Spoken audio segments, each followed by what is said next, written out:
Pakistan peoples party और सारे PDM के जमातें एक पेज पे हैं, सब मिलके फैसले लिए हैं 31 दिसंबर तक अपने पार्टी कायदीन के पास वो इस्तीफे जमे हो रहे हैं। इस्तीफे हमारा एटम बम है जो जमहूरी को तो के इस्तीफे हैं वो हमारा एटम बम है, और हम एटम बम का जो इस्तेमाल है, जो उसका स्ट्रैटेजी है, वो मिलके पीडीएम बनाएंगे। मैंने अपने तकरीर में भी कहा, प्रेस कॉन्फ्रेंस में कहता रहा हूँ, अब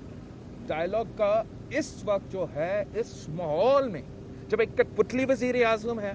फिर कठपुतली का कठपुतली स्पीकर है, फिर कठपुतली का कठपुतली वजीर आला है, मैं कहाँ नेशनल डायलॉग करूँ, वो किस फोरम पे नेशनल डायलॉग करूँ? सब चाहते हैं कि अगर ये प्रोसेस होगा, अगर पाकिस्तान में हम हल निकालेंगे तो जमहूरी तरीके से, तो जमहूरी तरीके से हम हल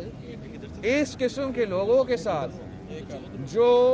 कायदे हिज़्ब इख्तिलाफ को, जब हम फैक्टिव जैसे लेजिस्लेशन को डिबेट कर रहे हैं या पास कर रहे हैं पार्लियामान में, जब उसका हक है कि वो बात करे, तो जब भी वो माइक पे दबा दे, स्पीकर ने उसको टाइम देना, उसको भी बात नहीं करने देता। वो कौन सा नेशनल डायलॉग की बात? कौन सा नेशनल डायलॉग इस सूरत हाल में हो सकता है? सारे जमातें ने अपने पैगाम दे दिया है, हमें इस हुकूमत को घर भेजना पड़ेगा। इंशाअल्लाह ताला हम इस कठपुतली वजीर आजम को, इन नालायक नाअहल हुक्मरानों को घर भेज देंगे 31 जनवरी तक।